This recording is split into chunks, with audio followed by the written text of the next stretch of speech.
Olá, amigos. Este é mais um DBO Destaca. Sabemos que qualquer problema de saúde afeta a produção de animais leiteiros, o que fatalmente representa prejuízo na atividade. E a hipocalcemia é um desses males. Para tratar desse tema, nosso convidado de hoje é Peterson Lima, gerente de desenvolvimento de negócios da Quercia. Seja bem-vindo, Peterson. Muito obrigado, Evaristo. É uma satisfação poder participar com vocês aqui. A gente podia começar você explicando o que é hipocalcemia. Eu sei quebrar a palavra e mais ou menos imagino, mas explica pra gente e por que ela ocorre. Sim, a hipocalcemia é um processo, é uma doença de ordem metabólica, ou seja, é uma desordem que está acontecendo na vaca, referente a algum processo do metabolismo dela. Hipocalcemia é o nome mais técnico, ela é conhecida também como febre do leite, é conhecida por outros como paresia puerperal. Ela, como você disse, se quebrar a palavra hipocalcemia fica simples de entender, né? Essa calcemia significaria cálcio no sangue, por isso esse final mia tem muito a ver com concentração sanguínea. E hipo de baixa, igual a gente tem hiper quando é elevado e hipo quando está abaixo de um nível que você tem de referência. Então, o conceito é hipocalcemia significa que a vaca está com o nível de cálcio no sangue abaixo do que ela deveria, né? E isso vai causar alguns distúrbios e algumas doenças, inclusive outras doenças conhecidas como mastite, retenção de placenta, metrite, cetose e várias outras doenças podem ocorrer pelo fato de anteriormente a vaca ter passado por um processo com essa baixo cálcio no sangue. Você podia falar um pouco mais dessas doenças, desses acometimentos. A gente tem o seguinte, então, uma vaca para ela estar normocalcêmica, ou seja, com a quantidade de cálcio no nível normal, ela precisa estar ali com a concentração que é feita em miligramas por decilitro, em torno de 8 a 8,5, algumas pesquisas variam entre 8 e 8,5, a maioria delas, para mais. Então, se ela tem mais do que isso em concentração de sangue, ela está com os seus níveis de cálcio normal. Na hipocalcemia, ela começa a cair. Você tem dois cenários, a hipocalcemia clínica e a subclínica. A clínica é a mais reconhecida porque é aquela que tem sinais visíveis, por isso a categoria clínica. E aí você consegue perceber uma vaca deitada, caída, muitas vezes já até deitada de lado, o pessoal fala, né, a vaca pranchada, ela já tem espasmos e tremores muito forte, total fraqueza no organismo e já está no nível muito crítico. E a subclínica, que é a mais acontece, ela tem sinais clínicos imperceptíveis, por isso subclínica. E aí ela tem alguma fraqueza, alguma dificuldade de locomoção, mas são coisas muito sutis, né? E o apetite cai um pouquinho também, então fica complicado de se perceber a olho nu muitas vezes. Só que ela passa por isso principalmente no pós-parto. Ali as primeiras 48 horas, 72 horas é o período crítico de onde isso acontece. E depois ela entra em aleitamento quando é mais exigido ainda a presença de cálcio no sangue. Correto. Ela está vindo de um processo onde ela não está produzindo leite, então a demanda de cálcio é menor do que do período de lactação. E no início da lactação, logo após o parto, você tem ainda um fator de risco de aumento para essa questão por causa da produção do colostro. A quantidade de cálcio que o colostro exige é de 8 a 10 vezes mais do que a concentração normal que uma vaca tem no sangue. Então, a demanda é muito alta nesse primeiro dia, no segundo dia, por isso ela sofre bastante com hipocalcemia nessa fase. Pode acontecer mais à frente, tem casos acontecendo com 30 dias, com um pouco mais dias após o parto, mas a massiva concentração de casos é após o parto por causa dessa altíssima demanda. E o organismo está despreparado para fornecer essa quantidade de cálcio. Existem estratégias para se evitar isso. Como que a gente pode traduzir em números os prejuízos? Parece que tem um levantamento norte-americano, né? Existem, na verdade, já há boas décadas já a identificação do quanto isso traz de prejuízo, sabe? Se a gente for avaliar vacas que sofrem hipocalcemia, mesmo subclínica, para as vacas que não sofrem, para o cenário mais comum do produtor avaliar, que é a produtividade leiteira, já se identificou há muito tempo que vacas que tiveram um tratamento adequado para prevenir e não ter, ou ter de maneira muito leve uma hipocalcemia subclínica, produzem em torno de 3 a 8% de leite a mais em sua lactação, fora os processos que se tem quando acontecem outras doenças. Porque o grande problema é que, como a maioria dos casos é subclínico, isso fica ocorrendo ali por horas, por dias na vaca, não se toma providência para recuperar, e isso vai gerando as outras doenças. Então, você pode, como eu falei, todas aquelas outras doenças anteriores pode acontecer. A gente tem cenários, por exemplo, de cetose, aumenta em 8, 9 vezes a chance de ter a mastite, em torno também de umas 8 vezes a mais de ter, deslocamento de abomase, hipocalcemia.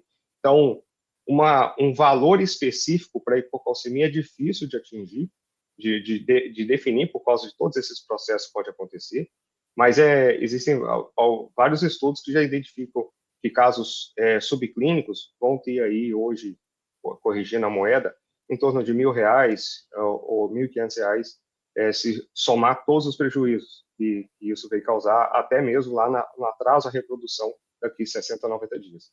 Nós temos algum estudo no Brasil, por exemplo, que possa identificar o percentual de animais que estão passando pela hipocalcemia? O mais comum são os estudos de fora mesmo. Tá? A gente já tem estudos com as vacas americanas e canadenses, estudos europeus também existem, que identificam em hipocalcemia subclínica em torno de 45%, 50% das vacas. Isso nós estamos então excluindo as novilhas que estão vindo agora sobre o primeiro parto. Essa é uma categoria que dificilmente sofre por hipocalcemia.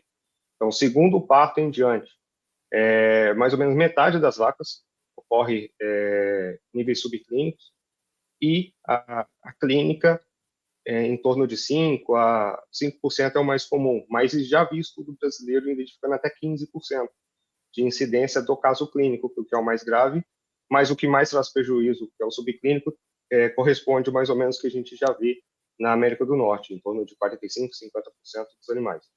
E os testes de campo também que a gente acompanha, faz alguns monitoramentos de rebanho e identificam também sempre uma variável próxima de 50%.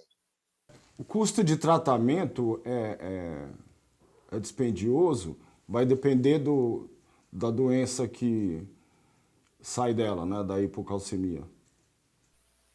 Tem primeiro toda a mão de obra, o custo, caso a gente está considerando uma vaca que entrou no nível clínico, de se fornecer cálcio na veia, a mão de obra ali do tempo para reverter esse animal, para ficar ali fornecendo esse soro, que não pode ser ofertado de maneira rápida, pelo contrário, tem que ser muito bem dosado, muito devagar a oferta de cálcio na veia, porque se oferecer cálcio muito rápido, ela pode entrar em um estado de choque e vir a óbito justamente pelo pico acelerado de cálcio que ela sofreu, que ela recebeu no sangue. Então, leva um tempo de mão de obra, leva os custos disso. Uma vaca que tem nesse período de transição, né? A gente tem várias doenças no período de transição, que é o período saindo do pré-parto para os primeiros 45 dias ali de pós-parto. Todas essas doenças que podem acontecer, de maneira geral, essas doenças, hipocalcemia, cetose, acidose, deslocamento de abomasos, muitas vezes vai chegar no caso de fazer até processo cirúrgico, e isso põe em xeque toda a lactação. E não é incomum encontrar vacas que tiveram esses processos ali no pós-parto, e eram vacas que eram para alcançar seus picos de 50, 60, 70 litros de produção, e não chegavam a 20, 25. E isso no pico. Pense sobre a produção já no restante da lactação. Então, o prejuízo pode ser muito maior do que se imagina com o custo de um medicamento ou de um veterinário para acudir um animal desse. E esse prejuízo também alcança o desenvolvimento das crias? Isso não vai alcançar tanto pelo sistema que a maioria das fazendas trabalham, em relação de que as crias no primeiro dia são retiradas das mães, né? Então, as vacas não dificilmente, na maioria das propriedades, já são apartadas das bezerras, elas são criadas à parte. O que pode acontecer é uma vaca que teve um pré-parto mal condicionado, vai ter impacto sim no final da gestação da vaca, seja para hipocalcemia, para outras doenças que também dependem do preparo, no pré-parto. É importante frisar isso.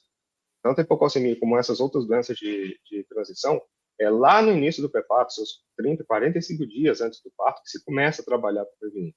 E nesse período é o período onde o feto é mais exigente em condições de saúde. Então, se a vaca começa a ficar debilitada ali e automaticamente vai ter o final de gestação pior do que deveria e um colosso em pior qualidade do que deveria, fica arriscado sim a saúde das crias, a imunidade e a resistência delas. E como que a gente evita? A principal método de prevenção da hipocalcemia começa na dieta de pré-parto.